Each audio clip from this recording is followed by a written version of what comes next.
Chers amis, aujourd'hui je ne vous dis pas bonjour mais bonsoir. Bonsoir parce que j'ai dû décaler mes vidéos au vu de la 37e qui a eu beaucoup de mal à passer. Il y a forcément des choses qu'il faut que je réfléchisse. Forcément, il y a certains mystères qui nous dépassent. Et donc forcément une raison à cela que je ne connais pas encore, mais que j'accepte. Donc, nous voici à la 38e et je dirais que peu importe le temps, peu importe le comment, pourvu qu'il y ait toujours l'ivresse. L'ivresse, c'est le plaisir de partager ces petits moments quotidiens.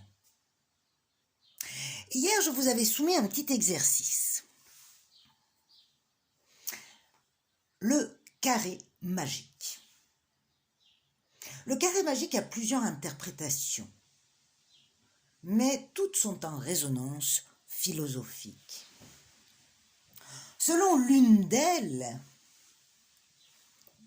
selon une légende chinoise, il aurait été révélé à l'empereur Yu sur le dos d'une tortue au XXIIIe siècle avant Jésus-Christ, selon la littérature datant de 650 avant Jésus-Christ. Le livre chinois du I Ching dit que l'empereur Yu marchait le long de la rivière. Alors il vit le carré magique sur la carapace d'une tortue sacrée. Ce carré est appelé le diagramme de la rivière Luchu. Il existe deux clés pour réaliser ce carré. La première clé est le 5. 5, comme l'homme aux 5 sens. Et aussi comme, pour les Asiatiques, les 5 éléments terre, feu, métal, eau et bois. Donc, inexorablement, le 5 doit être positionné au centre du carré, car tout émane de l'être. La seconde clé se trouve dans les nombres pairs. Le yin, le principe féminin, qui représente l'équilibre et donc les colonnes qui se placent aux angles, à chaque angle du carré.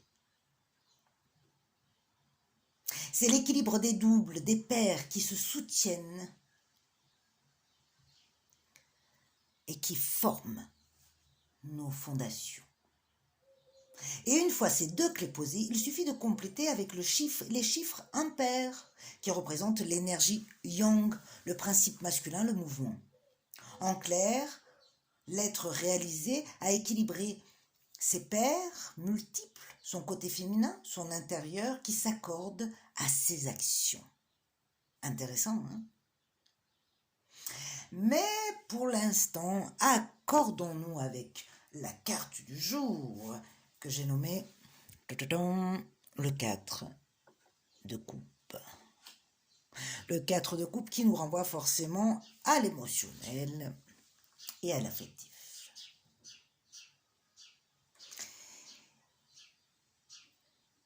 Le 4 de coupe, s'il ressort souvent dans un jeu de cartes, représente l'ennui. Le fait que vous ne vous satisfaisez plus du calme, de l'accalmie, de votre moment de retraite. C'est l'appel du grand large vers de nouvelles aventures. Il représente l'équilibre entre nos principes féminins et nos principes masculins. Et oui, parce que nous en avons deux principes masculins et deux principes féminins qui régissent l'un, le mental, l'autre, le physique, le corps, le genre. Vous avez fait une introspection pour accepter votre réalité, dissocier les faux centres d'intérêt qui vous éparpillaient et examiner votre cœur et votre esprit pour gagner en lucidité. Vous êtes fatigué de vous prendre la tête pour rien, de vous battre pour rien, comme vous l'avez fait jusqu'à présent. Du coup, vous avez commencé à prendre du recul et à rechercher en vous-même plus de paix, de tranquillité. La source. Le 4 de coupe est un appel à l'action. Il est temps de se réveiller, d'être vigilant et d'être ouvert aux nouvelles expériences qui promettent un résultat plus positif et surtout plus affectif. Réfléchissez à toutes les opportunités que vous ignorez, que vous déclinez, et demandez-vous si cela est dû au fait que vous croyez vraiment qu'elles ne sont pas bonnes pour vous, ou seulement que vous avez peur et que vous craignez qu'elles pourraient s'en suivre. Soyez attentifs à vos réponses et à vos réactions. Cette carte nous dit que dans les cas les plus extrêmes et négatifs, le 4 de coupe caractérise une personne têtue, trop centrée sur elle-même. Mais si l'on regarde bien, il faut bien une introspection pour pouvoir voir d'où vient le problème. C'est ce que nous avons fait jusqu'à présent. Nous avons constaté que nous nous habillons bien souvent d'apparat afin de satisfaire tout le monde, de faire plaisir, d'essayer de convenir à une façon d'être pour satisfaire. Mais cela nous épuise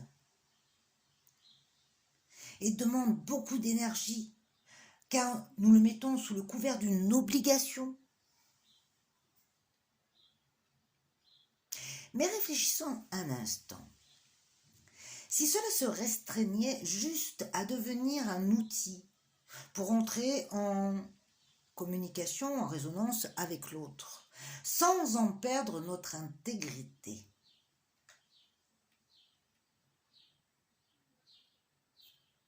Ça pourrait être intéressant. Alors, après être resté isolé un moment, il est temps de se réouvrir à l'autre différemment, mais en conscience. Voilà ce que ça nous dit. Votre détachement intègre deviendra néanmoins une solution à long terme, la promesse d'un attachement plus serein. Souvenez-vous que vous avez toujours la possibilité à tout moment de renouer avec le monde qui vous entoure. Souvent, le 4 de coupe est là pour vous indiquer qu'une opportunité est tout près, qu'elle vous est offerte, mais que vous ne prenez aucune décision à son sujet jusqu'à ce que vous soyez plus sûr et que vous ayez pris le temps pour y réfléchir.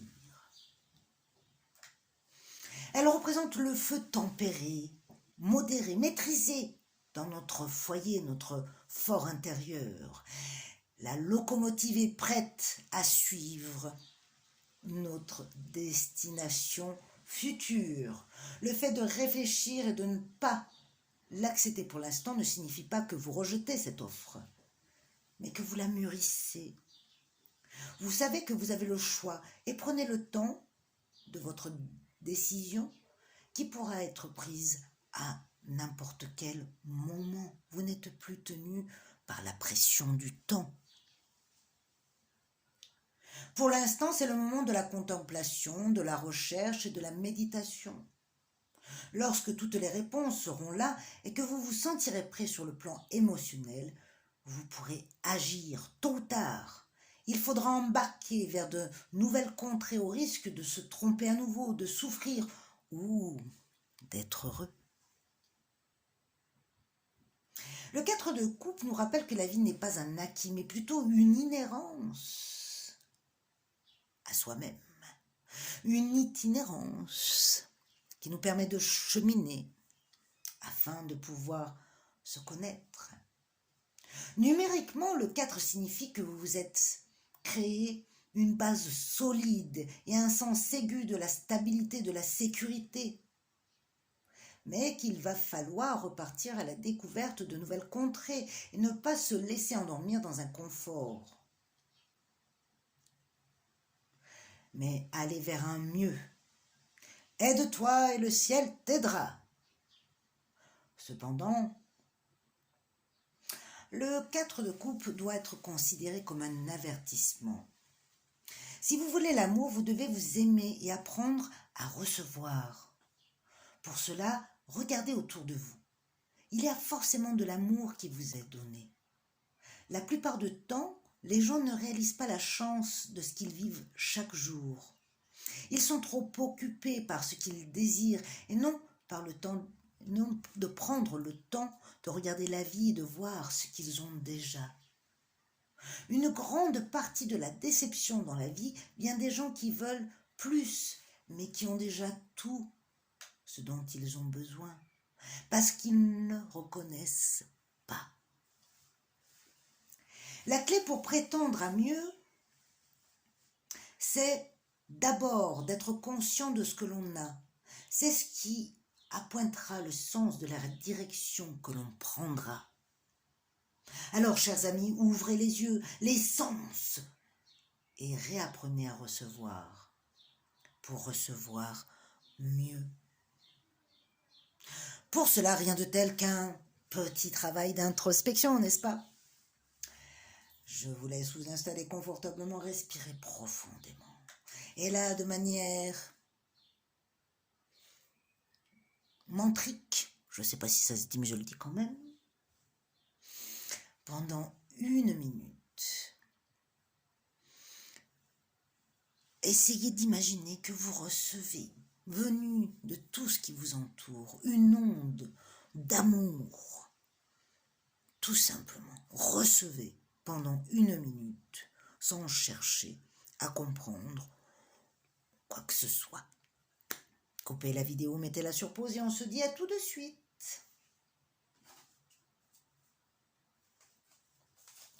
Super! Il est temps de passer à notre carte couleur du jour.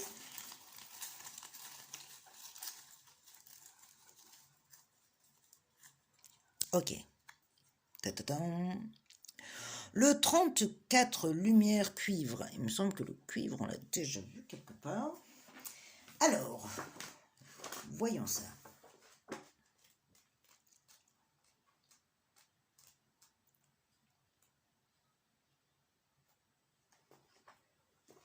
L'impeccabilité.